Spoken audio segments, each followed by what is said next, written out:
Shalom. Shalom and welcome. Welcome to Man's Final Steps. It is a continuing series to those who will be among the ranks of the 144,000 in multitude mentioned in Revelations chapter 7 and 14. Today is February 21st, 2014. My name is Symmanayah. I must admit, my brothers and sisters, I know I find it surprising that we have come to the point where end-time scriptures are becoming more and more clearer to us. I must admit I find it surprising that we have entered into a season where I am compelled to believe the 144,000 in the multitude mentioned in Revelation 7 and 14 chapter are living and walking the planet to this day and are being refined until such a time as they will be identified, unveiled, and made known to the body of believers. My brothers and sisters, in this segment of Man's Final Steps, I want to talk about relationships, fellowships, and time. Relationships, fellowships, time. Take a moment and ask yourself, what is your perception of a healthy and righteous relationship? I also want to invite you to take a moment and ask yourself, what are your expectations of being in a righteous fellowship? I am quite aware of the words, there are no perfect fellowships. But if we have a defeated attitude, if we have an attitude to use that to just be among compromising spirits, we do ourselves a serious injustice. But if we search the scriptures, this does not excuse disobedience. Embracing compromising relationships and fellowships, this is wicked and erroneous and an act of disobedience, believe it or not. If we spend time earnestly seeking to worship and obey the Almighty Father Yahuwah, becoming acquainted with His set-apart Spirit sent in Yahushua's name, we just may discover how He, Yahushua, draws all men to Himself. And in drawing all men to Himself, Yahushua established a following of which we then find ourselves meeting up, if we are drawn indeed by the same Spirit. We have been programmed in more ways than many regarding our social construct. In other words, the way we normally perceive groups and gatherings and relationships. Oftentimes, this is a matter of where we have been living most of our lives. Yes, if we've lived in a democracy, we're very used to seeing a democratic process when groups come together. We're used to seeing relationships managed in a different way.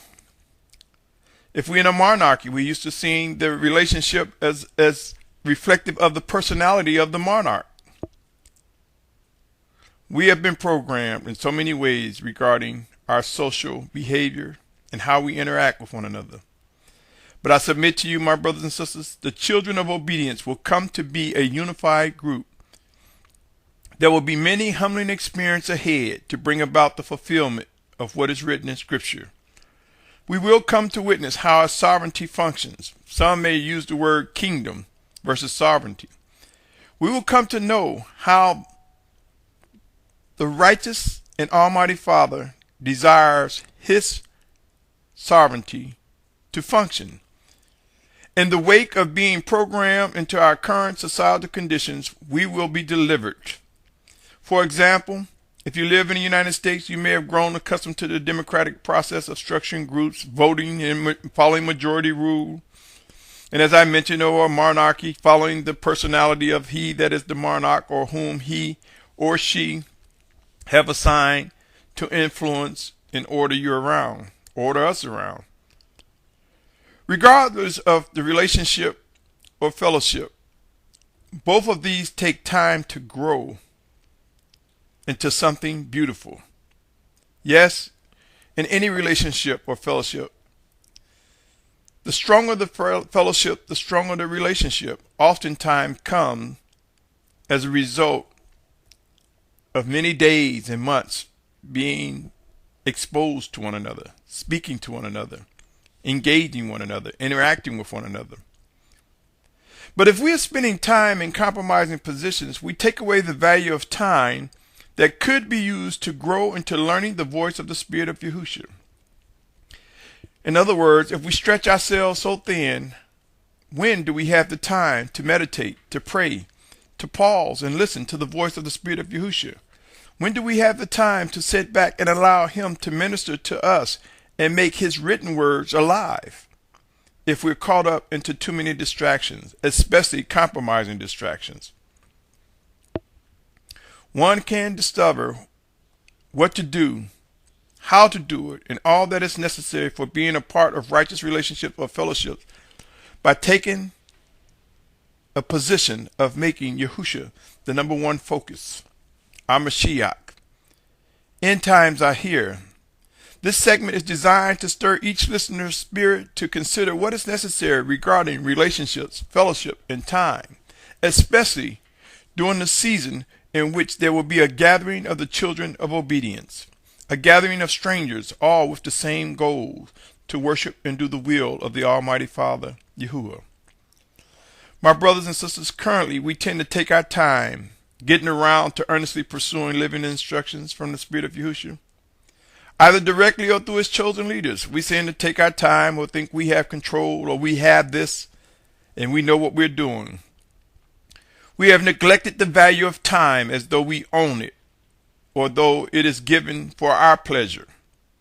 These behaviors will be laid waste as intense end-time prophecies unfold. If you search the globe, you will find these intensities have already begun among many of our brothers and sisters in different parts of the world. I am quite sure there will be those who will be here, there will be those who will hear this message and raise their head as though they control what is happening in their lives and say, I'm not worried, I got this, I know what's going on, hey, the Father's going to take care of me, and all types of false sense of securities. I'm quite sure there are those who will think my words are too controlling or will probably falsely accuse me of many types of erroneous behaviors and or teachings.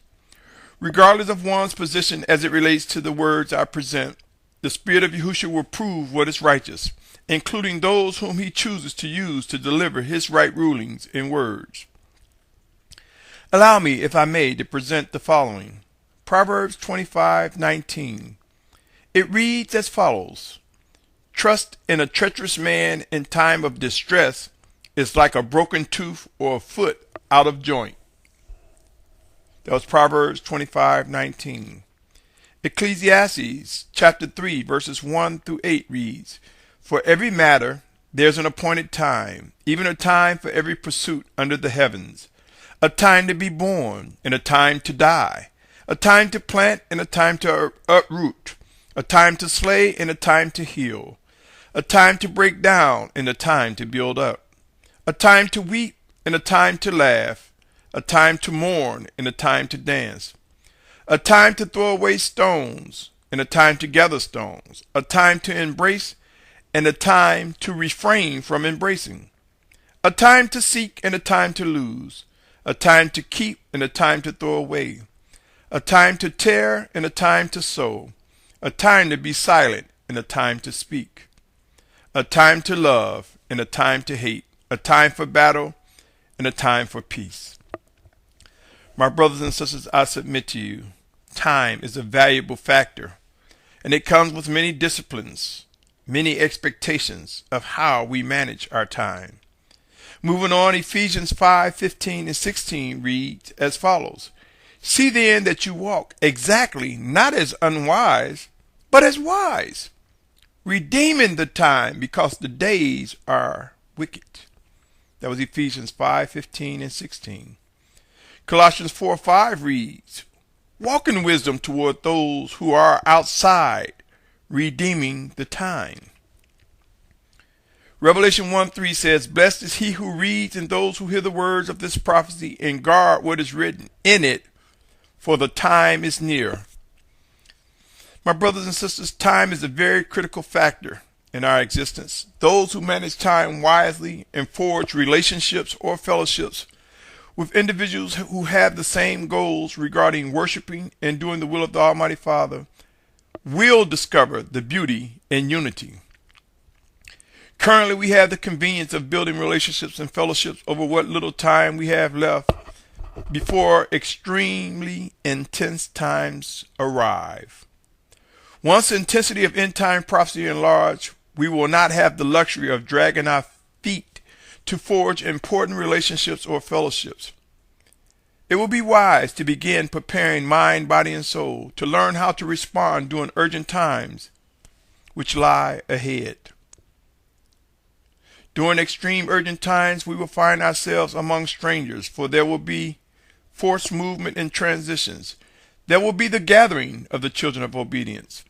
Any individual thinking they can establish strong relationships or fellowships at the blink of an eye is sadly mistaken unless, let me say this again, unless they are aware of the living voice of the Spirit of Yahushua.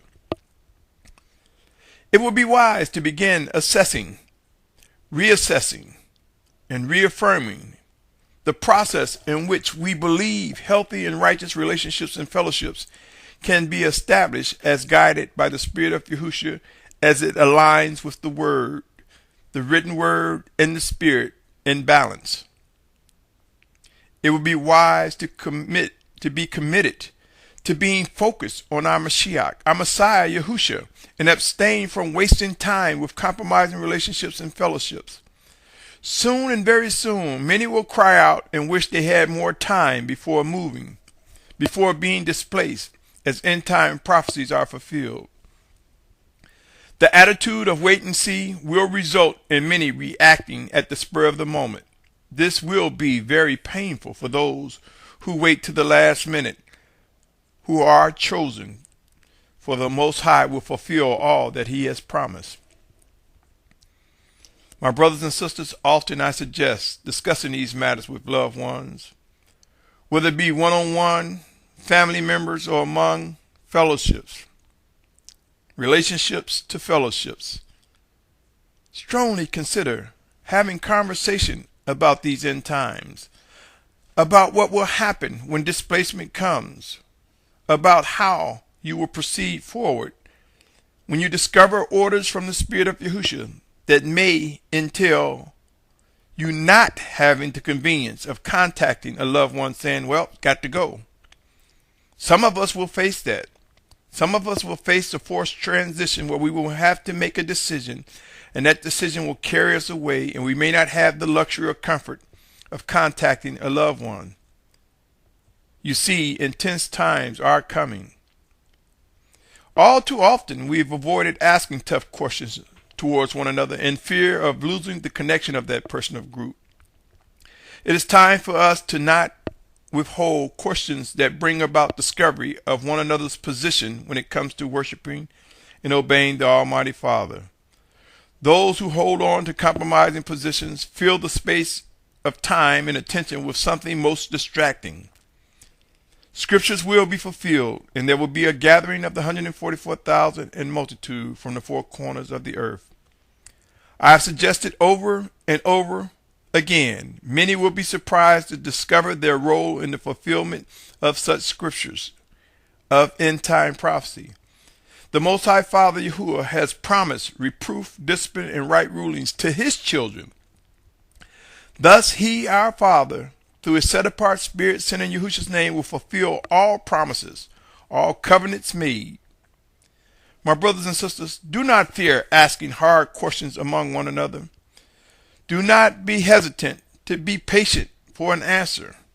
Do not be fearful to establish expectations and seek to discern and understand what must be done as things are made known. My brothers and sisters, know this: any obstacle attempting to stop the fulfillment of the gathering of the children of obedience will be removed. We have no control over the method the Almighty Father Yahuwah will use. So be very prayerful and mindful, for it is a terrible thing to tempt and fight against He that is Almighty. Scriptures foretell of individuals betraying us, with some even delivering us over to governments and rulers. Scriptures foretell of martyrs, those who will be killed for Yahushua's namesake. Do you not think it would be wise to seek to discern and begin separating yourself from those exposed who would mean you harm, who do not share the same goals of doing the will of the Almighty Father? Wouldn't you want to identify those individuals expeditiously so that you would not waste time among such individuals? We have entered into a refining stage like never before. These are, indeed, man's final steps. Whether we begin to recognize the living warnings, instructions, guidance, and reproof or not, it will not stop what is to come, what is unfolding before our eyes. Relationships and fellowships are critical in the gathering of the children of obedience. We will also come to recognize the value of time. Time.